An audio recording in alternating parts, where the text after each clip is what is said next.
Hello बच्चों, कैसे हैं आप। मैं अरविंद आर आप सभी का इस पेपर सॉल्यूशन के ऑनलाइन प्लेटफॉर्म पर आपका स्वागत करता हूं। कल हमने 2018 मेंस में जो पेपर सॉल्व किया था उसमें एक एक नंबर के क्वेश्चन सॉल्व करे थे।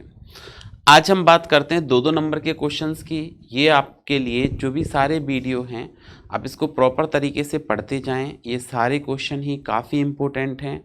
एग्ज़ाम के पॉइंट ऑफ व्यू से आपको निश्चित रूप से काफ़ी फ़ायदा मिलेगा। ठीक है, तो हम स्टार्ट करते हैं आज का टॉपिक। आज हम इसको दो सेक्शन में डिवाइड किया क्योंकि दो नंबर के क्वेश्चन थोड़े से ज़्यादा हैं और आपको क्या है टाइम कंज्यूम, मतलब इसमें थोड़ा सा ज़्यादा टाइम लगेगा। तो एक बार जो लंबा वीडियो हो जाता है कंटिन्यूटी नहीं बना पाते हैं बच्चे, इस कारण से हमने इसको क्या किया, दो सेक्शन में डिवाइड किया है, दो पार्ट में डिवाइड किया है। एक पार्ट आज आएगा और एक पार्ट नेक्स्ट क्लास में आएगा। ठीक है, तो आप इस चीज़ का ध्यान रखें। तो हम आगे चलते हैं। इसके बाद नेक्स्ट कंसेप्ट जो आएगा इसमें, नेक्स्ट वीडियो जो आएगा उसमें दो नंबर के क्वेश्चन को इंक्लूड करेंगे और ये दो नंबर का ये भी होगा।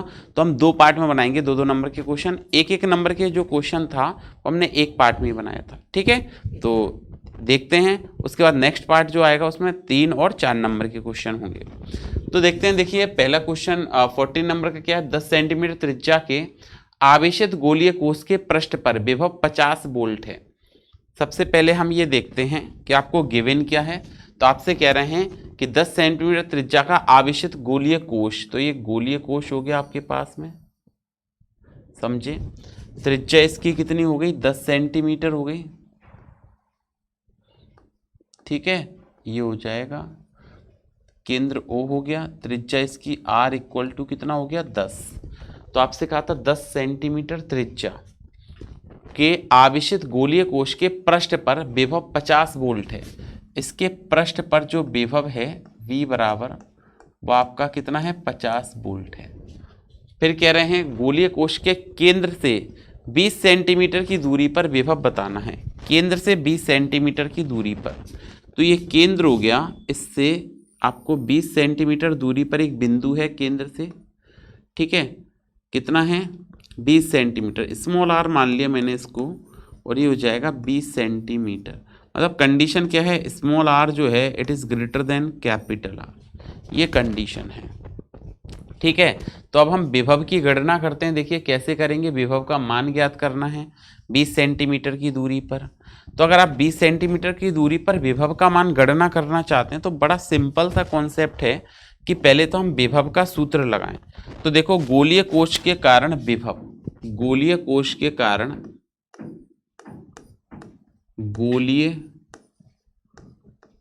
कोश के कारण, गोलीय कोश के कारण विभव। ठीक है, तो गोलीय कोश के कारण अगर हम विभव की बात करते हैं तो गोलीय कोश के कारण विभव जो होता है वो V बराबर, एक सामान्य सूत्र देखें तो वो होता है 1/4 पाई एप्सिलॉन नॉट Q/R। ये गोलीय कोश के कारण विभव का सूत्र होता है। अगर ये गोलीय कोश के कारण विभव का फॉर्मूला है तो यहाँ से हम एक बात देख पा रहे हैं कि जो विभव है वो दूरी के व्युत्क्रमानुपाती है, R के। कैसे है वो, व्युत्क्रमानुपाती। अब गोला समान है इसलिए गोले की कोई बात नहीं, गोला समान दिया गया तो इसका मतलब आवेश भी समान होगा। लेकिन दूरियां अलग अलग हैं, यहाँ पे 10 है और इधर कितनी है, 20 है। तो दूरियां अलग अलग हैं, इसका मतलब है कि यहाँ पे दूरी के व्युत्क्रमानुपाती है। अर्थात हम कह सकते हैं विभव कहाँ पर, सतह पर, बटे विभव कहाँ पर, गोले के बाहर, गोले के बाहर। एक तो हो गया सतह पर, एक हो गया बाहर, आउटसाइड, बराबर। ये व्युत्क्रमानुपाती है तो देखो यहाँ पे क्या होगा, R गोले के बाहर, उल्टा विभाजित होगा ना, गोले के बाहर वाली त्रिज्या रखनी है आपको, बटे R गोले की सतह पर, गोले की सतह पर। ये बात आप समझ पा रहे हैं। ये क्या है, व्युत्क्रमानुपाती है। मैं आपको दो तरीके बता सकता हूँ इसके। एक तो ये आसान पड़ेगा आपको थोड़ा सा सॉल्व करने के लिए, तो अगर हम इसका आगे सॉल्यूशन बनाते हैं तो सतह पर विभव आपको दिया गया है कितना है, 50 वोल्ट है। तो हमने ये लिखा 50 अपॉन में सरफेस के बाहर जो है, गोले के बाहर, तो हमने लिख दिया आउटसाइड, आउट, ये बाहर हो गया, आउटसाइड हो गया। गोले के बाहर की जो त्रिज्या दी गई है, बाहर की त्रिज्या आपको कितनी है, 20 सेंटीमीटर है। इसको आप चाहें तो मीटर में भी बदल सकते हैं। 20 सेंटीमीटर को आप किस में बदल सकते हैं, मीटर में बदल सकते हैं। तो हमने लिखा 20 सेंटीमीटर को मीटर में बदलने के लिए 10 की घात -2 से गुणा कर दिया, बटे सतह के, फिर क्या लिखा है, गोले की सतह पर। सतह की त्रिज्या आप देखें तो सतह की त्रिज्या क्या है आपके पास में, 10 गुणा 10 की घात -2। ये मैंने सेंटीमीटर को मीटर में बदल दिया। आप चाहें तो यहाँ पे गिवन करके इसको लिख सकते हैं। क्या लिखेंगे आप यहाँ पे, दिया है, दिया है। ये शुरुआत आपको यहाँ से करना है, दिया है। क्या दिया है आपको कि V सतह पर दिया है, सतह पर सरफेस कितना दिया है, 50 वोल्ट, और आपको त्रिज्या दी गई है कितनी, कैपिटल R, मतलब ऐसे लिखते हैं R सरफेस पर, सतह पर, ठीक है, कितनी दी गई है, 10 सेंटीमीटर है। तो मीटर में बदल सकते हैं आप इसको, कैसे, 10 गुणा 10 की घात -2 करके, और R कैसे, आउटसाइड द सरफेस, बाहर, ये कितना दिया गया है, 20 है। तो हमने लिखा 20 सेंटीमीटर। तो आप क्या लिख सकते हैं, 20 गुणा 10 की घात -2 मीटर, सॉरी 20 गुणा 10 की घात -2 मीटर। आप चाहें तो यहाँ पे ना भी बदलें तो भी आवश्यकता नहीं है। क्यों, क्योंकि यहाँ पे अनुपात है और ऊपर नीचे ये कट जाएगा। बात समझ पा रहे हैं आप मेरी, -2 से -2 गया, ये 0 से ये वाला 0 गया, इसका इधर गुणा कर देंगे तो 2 गुना हो जाएगा, 2V आउटसाइड इक्वल टू 50, ठीक है। तो फाइनल आंसर आपके पास क्या बना कि बाहर जो आएगा V आउटसाइड जो आएगा वो आएगा 50/2, भाग लगा दें तो यह जाएगा आपका कितना, 25 वोल्ट। मतलब इसके बाहर कितना आएगा, 25 वोल्ट आएगा। कितना आएगा, 25 वोल्ट आएगा। ये 2 नंबर में आपसे क्वेश्चन पूछा गया था। आपको दिया लिखना है, फिर लिखना है गोलीय कोश के कारण विभव, गोलीय कोश के कारण विभव। आप इसको 1/4πε0 Q/R, और ये व्युत्क्रमानुपाती हो जाएगा R के। तो यहाँ पे इसका मतलब सतह पर बटे गोले के बाहर, इसका मतलब गोले के बाहर और बटे गोले के सतह पे, क्योंकि व्युत्क्रमानुपाती है।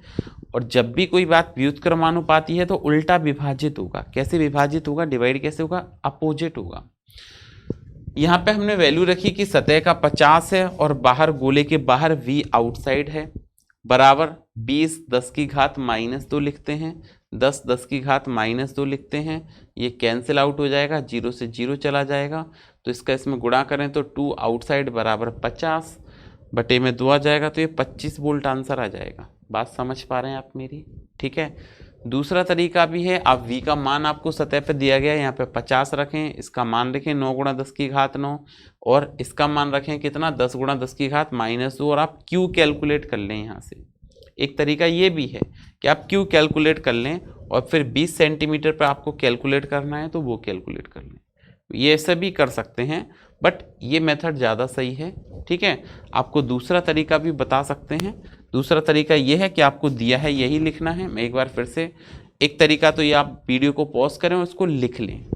दूसरा तरीका आपको इसमें ये वाला भी हो सकता है, क्या कि आप यहाँ पे पहले इसकी गणना कर लें यहीं पे, ठीक है। गणना करने के बाद फिर सॉल्व कर दें, ऐसा भी कर सकते हैं आप। इसी बात में देखो कैसे सॉल्व करेंगे। तो आप इसमें V का मान रखेंगे तो V का मान आपके पास 50 है, बराबर 1/4πε0, 9 गुणा 10 की घात 9 है। Q आपको पता नहीं है, अपॉन में R है। R आपके पास अंदर की सतह पे दिया गया है ना, विभव 50, तो इसका मतलब है ये हो गया 10 गुणा 10 की घात -2, ठीक है। इसको सरफेस कंसीडर करें, सरफेस सतह पर, ठीक है। ये भी हो जाएगा आपका R कहाँ पे, सतह पर। अरे एक मिनट, ये कहाँ हो जाएगा आपका R सतह पर, R सरफेस बराबर 10 सेंटीमीटर, ठीक है। अब आप देखिए, इसको आपने सॉल्व किया, सॉल्व करेंगे हम तो ये बन जाएगा आपका, ये 0 से इसको कैंसिल आउट कर दिया तो ये 10 की घात 8 रह गया। इसका इधर गुणा करें तो आप लिखेंगे 50 इंटू 10 की घात -2 बराबर 9 गुणा 10 की घात 8 क्यू। और क्यू क्या आ जाएगा आपका, क्यू आ जाएगा आपका 50 इंटू 10 की घात -2 बटे 9 गुणा 10 की घात 8। कैलकुलेशन थोड़ी ज़्यादा हो जाएगी तो क्यू का मान आएगा 50 बटे 9 इंटू प्लस का 8 ऊपर जाएगा तो 10 की घात -10। ठीक है, अब आपको क्या चाहिए, फिर से बाहर चाहिए तो आउटसाइड चाहिए, तो आउटसाइड में फिर से आप फॉर्मूला लगाएंगे 1/4 pi epsilon naught into q upon r outside. बाहर वाली त्रिज्या रखेंगे, वैल्यू रखें आप 9 गुणा 10 की घात 9 बनेगा, ये क्यू का मान कितना बन जाएगा तो बनेगा 50, ठीक है, बटे 9 और 50 बटे 9 इंटू 10 की घात -10 बटे बाहर वाली त्रिज्या कितनी है आपके पास में 20 सेंटीमीटर, तो आप लिखेंगे 20 गुणा 10 की घात -2। ऐसे भी सॉल्व किया जा सकता है, तो ऐसे सॉल्व करेंगे तो देखिए ये थोड़ा सा वो वाला मेथड ज़्यादा प्रैक्टिकल था इससे, तो आप देखें ये 9 से ये वाला 9 कट जाएगा, ठीक है। उसके बाद आपने क्या किया, इसमें 9 और 1 10 कितना हो गया, 9 और 1 10, तो ये 9 10 से -10 कैंसिल हो गया, तो ये बचेगा आपके पास 5 बटे 20 -2 ऊपर जाएगा तो 10 की घात +2 का मतलब 100। 20 का भाग लगाया तो 5 बार कैंसिल हुआ, तो 20 से गुणा करेंगे तो ये भी 25 वोल्ट। ऐसे भी कर सकते हो आप, ठीक है। ये दूसरा तरीका है इसका सॉल्व करने का, ठीक है। तो ये आपका 14 नंबर का क्वेश्चन था। नेक्स्ट आप इसको वीडियो को पॉज करें और ये वाले क्वेश्चन को नोट कर लें। नेक्स्ट क्वेश्चन नंबर 15 की बात करते हैं हम। देखिए क्वेश्चन नंबर 15 क्या कहता है, ये कहता है कि 0 डिग्री सेंटीग्रेड ताप पर एक चालक का प्रतिरोध x है। मतलब पहले गिवन लिखते हैं हम, दिया है लिखते हैं, दिया है, ठीक है। क्या दिया है, 0 डिग्री सेंटीग्रेड ताप पर चालक का प्रतिरोध x ओम है, तो R नॉट बोलते हैं उसको हम, ये x ओम दिया है। फिर कह रहे हैं वह ताप जिस ज्ञात कीजिए, ताप का मान ज्ञात करना है, मतलब T ज्ञात करना है, T कैलकुलेट करना है, T ताप का मान ज्ञात कीजिए जिस पर चालक का प्रतिरोध 3x ओम है। तो मतलब RT जो आपको दिया है वो 3x ओम दिया गया है, ठीक है। ताप ज्ञात कीजिए, उस चालक का ताप ज्ञात कीजिए जिस पर प्रतिरोध कितना है 3x ओम है। चालक का प्रतिरोध ताप गुणांक आपको अल्फा भी दिया गया है क्वेश्चन में, प्रतिरोध ताप गुणांक, और अल्फा की मात्रा जो है वो 0.4 10 की घात -2 कितना है 0.4 गुणा 10 की घात -2, ठीक है। क्या लिखा हुआ है, पर डिग्री सेंटीग्रेड, या डिग्री सेंटीग्रेड इनवर्स भी कर सकते हो, ये ऊपर जाएगा। तो समझ पा रहे हैं बात को, सिंपल। अब इसको हमको सॉल्व कर देना है। सॉल्व करेंगे तो आप सूत्र लगाएंगे RT बराबर R0 in the bracket 1 plus alpha T. ये फॉर्मूला होता है, आपने 5वें चैप्टर में ये फॉर्मूला पढ़ा होता है, इसका हम यूज़ करेंगे। वैल्यू रख लेते हैं, वैल्यू रखेंगे तो देखो RT कितना है 3x ओम है। कितनी वैल्यू है आपके पास 3x ओम। 0 डिग्री सेंटीग्रेड पर कितनी है x ओम है। 1 प्लस अल्फ़ा, अल्फ़ा को सॉल्व करेंगे तो ये आएगा 0.4 इंटू 10 की पावर -2 टी, ठीक है। ताप ही तो ज्ञात करना है तो इंटू टी। अब आप ये बात समझ पा रहे हैं कि यहाँ पे क्या करेंगे हम, ये x से ये वाला x एक कैंसिल हो जाएगा, x से x कट गया, x से x कट गया तो ये क्या बना 3 बराबर 1 प्लस 0.4 10 की घात -2 टी। 3 को इधर, 1 को इधर लाओ तो 3 - 1 बनेगा, 0.4 बनेगा, ये 10 की घात -2 टी। तो आप समझ पा रहे हैं यहाँ से टी हमने क्या कैलकुलेट कर लिया, तो टी आ गया आपका कितना 2/10 0.4 0.4 10 की घात -2। -2 को आप ऊपर लिख दो तो 200 हो जाएगा, क्योंकि +2 बन जाएगा ना ऊपर जाके, तो 200 अपॉइंट 0.4। ये दशमलव भी हटा लिया हमने इसके साथ ही।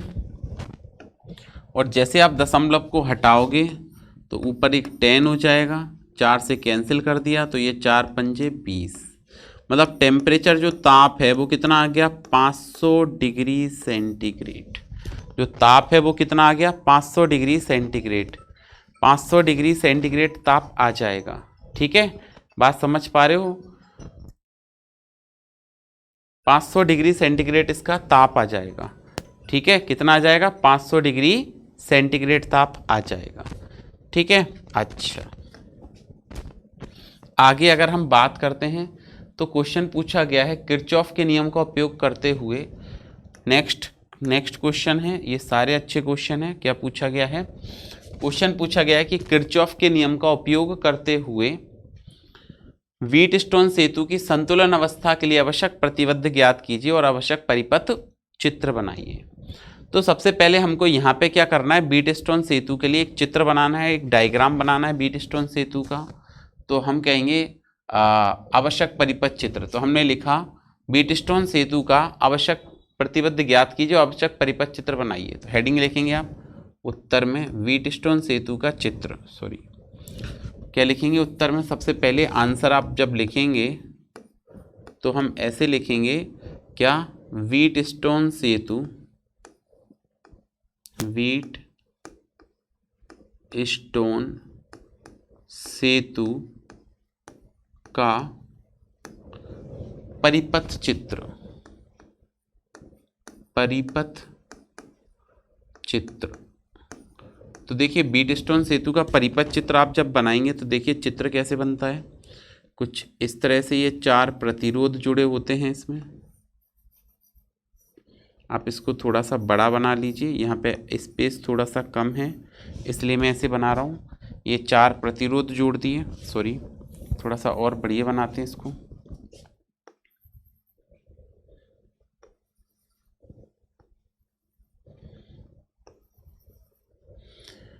ये हमने इसमें 4 प्रतिरोधों को जोड़ दिया इस तरह से।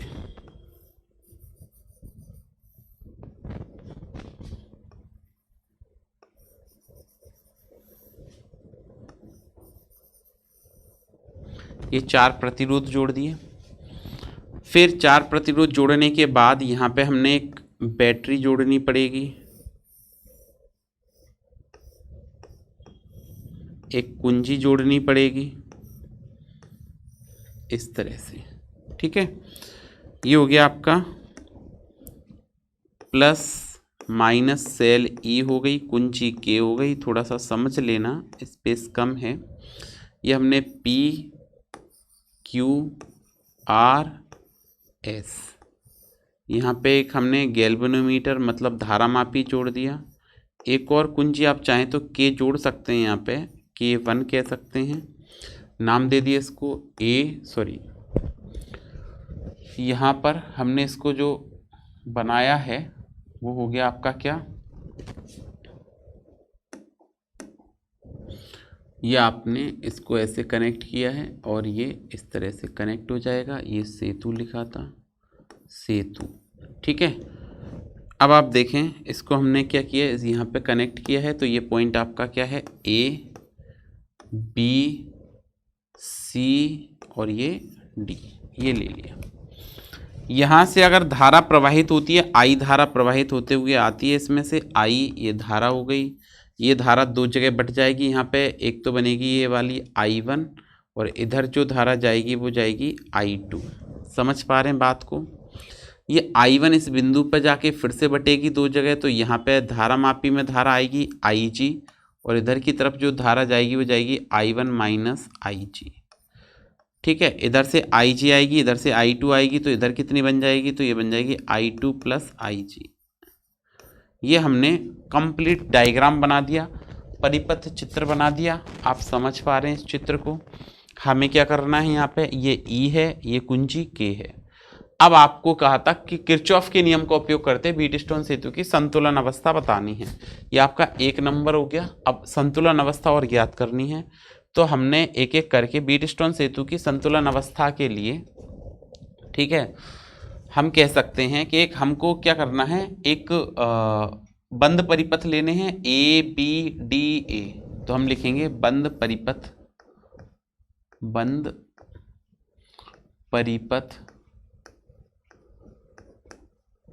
कौन सा ले रहे हैं, ए बी डी ए में, बंद परिपथ ए बी डी ए में किरचॉफ के द्वितीय नियम से, किरचॉफ के द्वितीय नियम से, ठीक है, किरचॉफ लिखा होता है, वैसे किरचॉफ कहते हैं, किरचॉफ लिखा है तो आप यहाँ पे किरचॉफ भी लिख सकते हैं। किरचॉफ के द्वितीय नियम से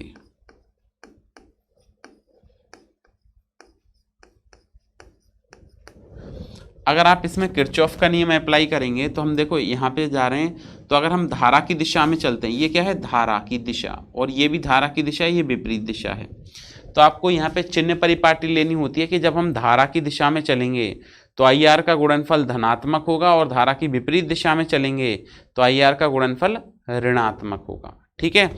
तो यहाँ देखो आप धारा की दिशा में जा रहे हैं तो हम क्या लिख सकते हैं इसमें, ऋणात्मक, तो माइनस I1 P, क्योंकि विभवांतर होता है आई आर, आई का मतलब I1 हो गया दिशा में और P प्रतिरोध हो गया। अब A से कहाँ पहुँच गए, बिंदु B पर, बिंदु B से इधर जाते हैं, इधर जाएंगे तो धारा मापी का प्रतिरोध G है, तो इधर जा रहे हैं फिर से धारा की दिशा में, तो माइनस क्या लिखेंगे हम यहाँ पे, IG इंटू G। D पर आ गए, D से वापस A पर जाएंगे तो फिर से विपरीत दिशा में जा रहे हैं तो प्लस लगाएंगे, और I2R बराबर 0, ठीक है। फिर यहाँ पे कंडीशन है कि संतुलन अवस्था लानी है, तो हम कह देंगे यदि बिंदु बी और डी समान विभव पर हों, बिंदु बी और डी समान विभव पर हों, तो हमने लिखा यदि बिंदु बी और डी, बी एवं डी समान विभव पर होंगे, बी एवं डी मतलब ये बी और ये डी समान विभव पर हैं, समान विभव पर हैं तब, समान विभव पर हैं तब आप क्या कह सकते हो कि आई जी जो है वो 0 हो जाएगा। अगर ये समान विभव पर हैं तो आई जी कितना हो जाएगा, 0, क्योंकि धारा हमेशा उच्च विभव से निम्न विभव की ओर जाती है, और सामान्य संतुलन अवस्था के लिए, सामान्य अवस्था के लिए ये दोनों बिंदु समान विभव पर हो गए तो आई जी 0 हो जाएगा। और अगर ये आई जी 0 हुआ तब हम क्या कह सकते हैं कि minus I1P minus I G into, sorry I G तो 0 हो गया, तो ये क्या लिखेंगे, माइनस 0 इंटू जी प्लस I2R बराबर 0। आगे देखो ये क्या बना, तो ये बन जाएगा आपका, ये तो 0 हो गया ये वाला टर्म, तो ये वाला पद आपका क्या हो गया, 0 हो गया। तो आपने इसको इधर पक्षांतर किया तो ये बन जाएगा क्या, I1P इक्वल टू I2R। समीकरण नंबर बन गया ये आपके पास पहला। अब हमने दूसरी कंडीशन ली, दूसरी कंडीशन में हमने क्या कहा कि बंद परिपथ कौन सा लिया, BCDB, ठीक है, कौन सा लिया, BCDB में। तो हमने लिया बंद परिपथ BCDB में, फिर से बंद परिपथ BCDB में किरचॉफ के द्वितीय नियम से, किरचॉफ के द्वितीय नियम से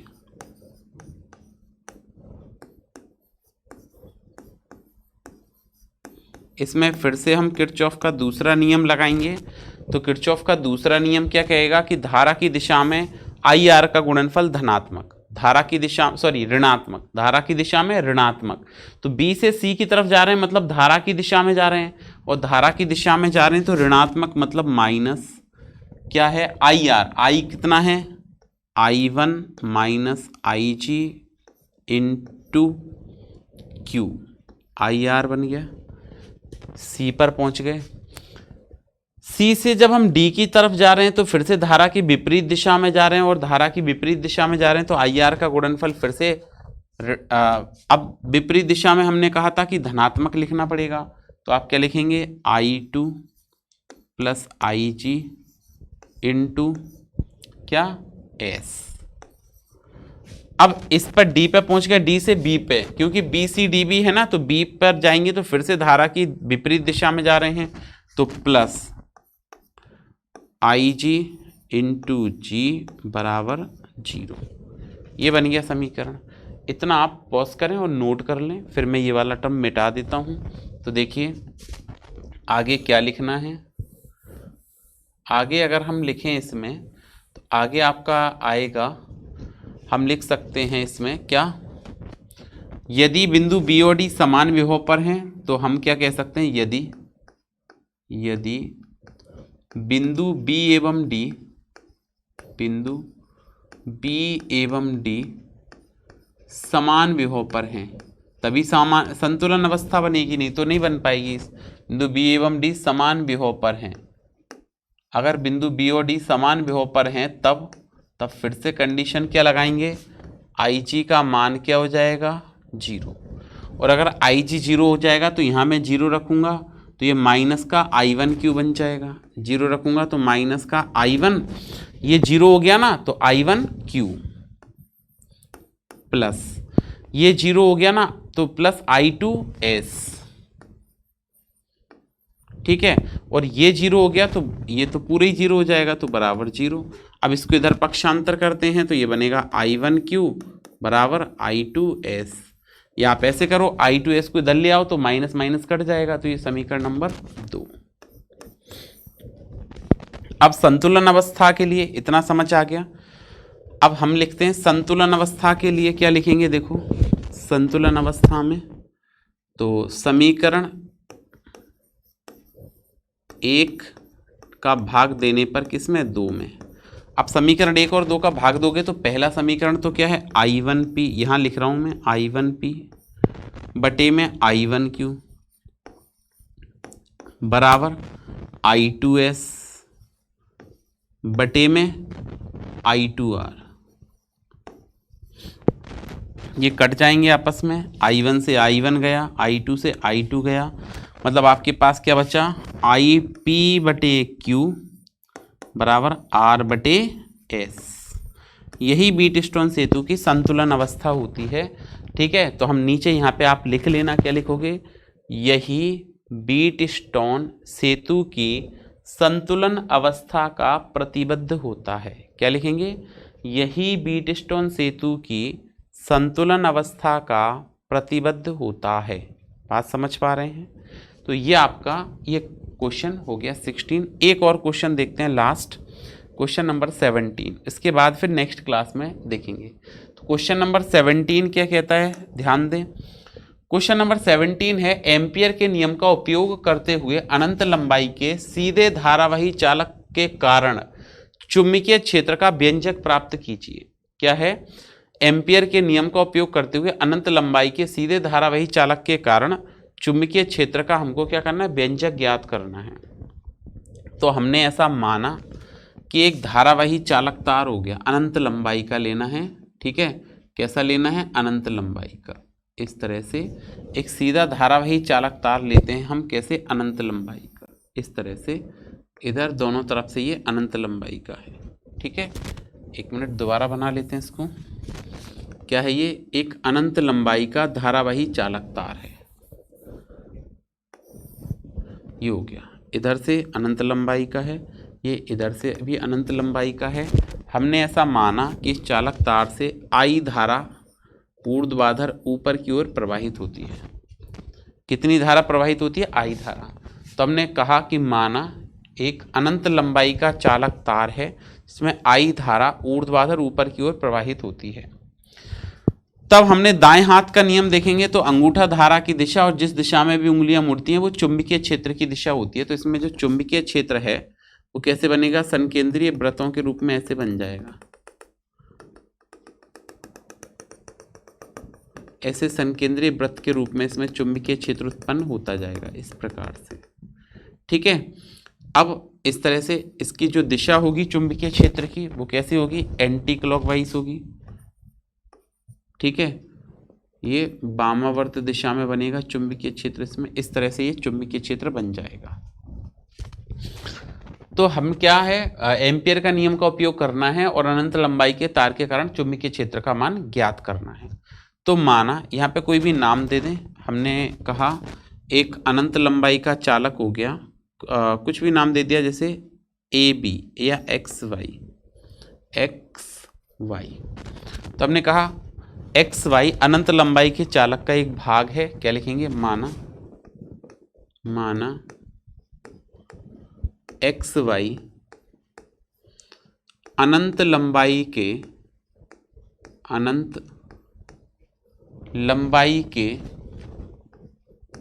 माना एक्स वाई अनंत लंबाई के चालक का एक भाग है, चालक का एक भाग है। ठीक है, अनंत लंबाई के चालक का एक भाग है। अनंत लंबाई के सीधे धारावाही चालक का, अनंत लंबाई के सीधे धारावाही चालक का ऐसे लिखें, अनंत लंबाई के सीधे, ठीक है, माना एक्स वाई अनंत लंबाई के सीधे धारावाही चालक का, सीधे धारावाही चालक का एक भाग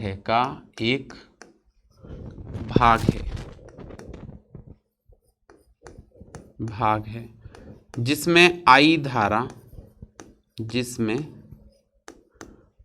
धारा ऊर्ध्वाधर ऊपर की ओर प्रवाहित होती है, ऊर्ध्वाधर ऊपर की ओर प्रवाहित होती है, ऊर्ध्वाधर ऊपर की ओर प्रवाहित होती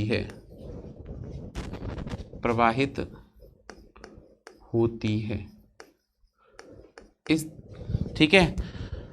अतः धारा के प्रवाहित होने के कारण चालक में संकेंद्रीय वृत्तों के रूप में चुंबकीय क्षेत्र उत्पन्न होता है। धारा प्रवाह के कारण क्या लिखेंगे, धारा प्रवाह के कारण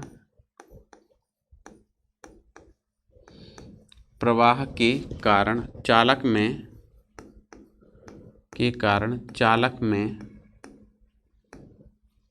संकेंद्रीय वृत्तों के रूप में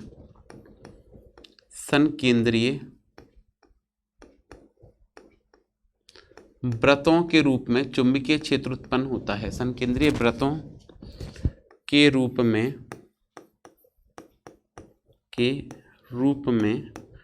चुंबकीय क्षेत्र उत्पन्न होता है,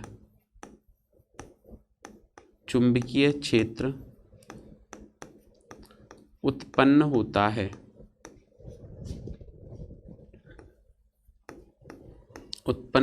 है।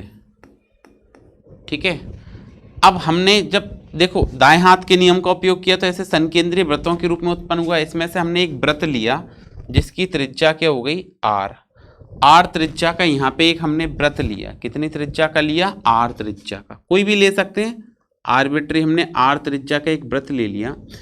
इस पर देखें तो इस पर एक अल्पांश बनाया डीएल लंबाई का, एक छोटा सा अल्पांश बनाया इस वृत्त की सतह पर जिसकी लंबाई कितनी हो गई, डीएल। इसको नाम दे दिया ए बी। डीएल लंबाई का एक ए बी अल्पांश बनाते हैं। जब आपने अल्पांश बनाया तो देखो इस तरह से ये अंगूठा धारा की दिशा को, जिस दिशा में भी उंगलियां मुड़ती है वो चुंबकीय क्षेत्र की दिशा को व्यक्त करता है। तो जो चुंबकीय क्षेत्र इस वृत्त के दिशा, इस वृत्त की परिधि के स्पर्श रेखीय होगी, वृत्त की परिधि के कैसे होगी, स्पर्श रेखीय, इस तरह से। ठीक है, चुंबकीय संकेंद्रीय वृत्तों के रूप में धारा प्रवाह के कारण चालक में संकेंद्रीय वृत्तों के रूप में चुंबकीय क्षेत्र उत्पन्न होता है, संकेंद्रीय वृत्तों के रूप में चुंबकीय क्षेत्र उत्पन्न होता है। तब आर त्रिज्या के वृत्त के कारण, तब स्मॉल आर त्रिज्या के वृत्त के कारण उत्पन्न स्मॉल आर त्रिज्या के वृत्त में उत्पन्न, या ऐसे भी लिख सकते हैं कि चालक से आर त्रिज्या पर उत्पन्न चुंबकीय क्षेत्र का परिमाण, ऐसे लिखें, चालक से स्मॉल आर त्रिज्या के वृत्त पर उत्पन्न, चालक तार से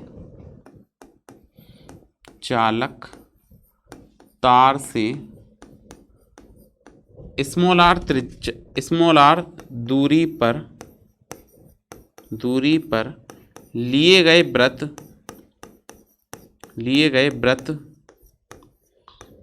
ठीक है, में चुंबकीय क्षेत्र का परिमाण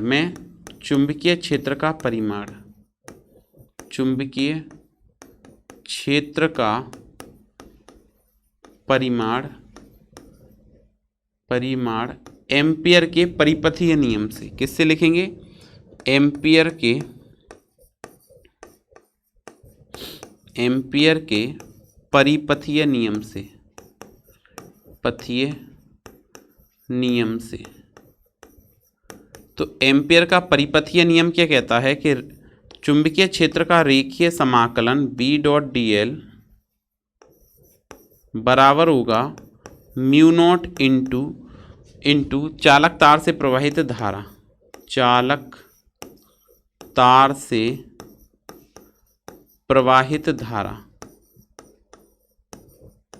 इसके बराबर होगा। अब बस यहां पर देखें, क्योंकि बी वेक्टर और डीएल वेक्टर परस्पर समान दिशा में हैं, तो कोण कितना बनेगा, 0 डिग्री। तो यहां पे हम लिख सकते हैं, क्योंकि क्या लिखेंगे, बिकॉज बी वेक्टर एवं डीएल वेक्टर, ठीक है, समान दिशा में हैं,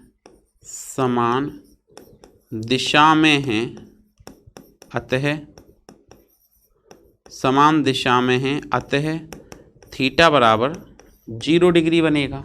अब अगर थीटा आपका 0 डिग्री बनेगा, आप इसको नोट कर लें, फिर मैं ये मिटा देता हूँ, ठीक है, वीडियो को पॉज करके। तो थीटा कितना बनेगा आपका, यहाँ पे थीटा आपका बनेगा 0 डिग्री।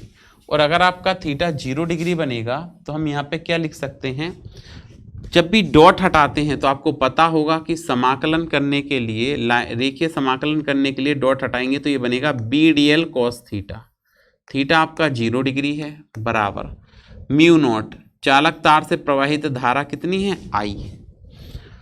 कॉस 0 का मान 1 होता है, ये आपको पता है, तो b कांस्टेंट है, बाहर निकाल दिया। रेखीय समाकलन आपका dl का हो जाएगा बराबर म्यू नॉट इंटू आई।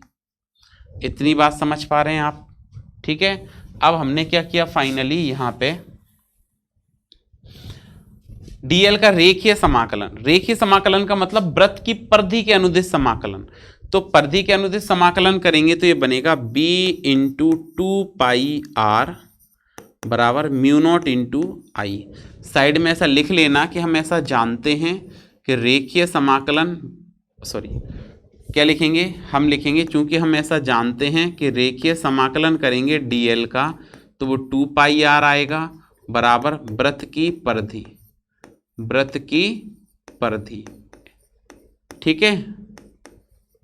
ये बात समझ पा रहे हैं। तो चुंबकीय क्षेत्र क्या आएगा, b बराबर mu not I upon 2πr। तो धारावाही अनंत लंबाई के धारावाही चालक तार के सेक्शन के कारण जो चुंबकीय क्षेत्र आएगा r दूरी पर, वो आता है mu not I upon 2πr। क्या आता है, mu not I upon 2πr, ठीक है। तो ये आपका ये एक्सप्रेशन हो गया, आप इतना पढ़ के आना। इसके बाद के क्वेश्चन हम नेक्स्ट क्लास में सॉल्व करेंगे। धन्यवाद।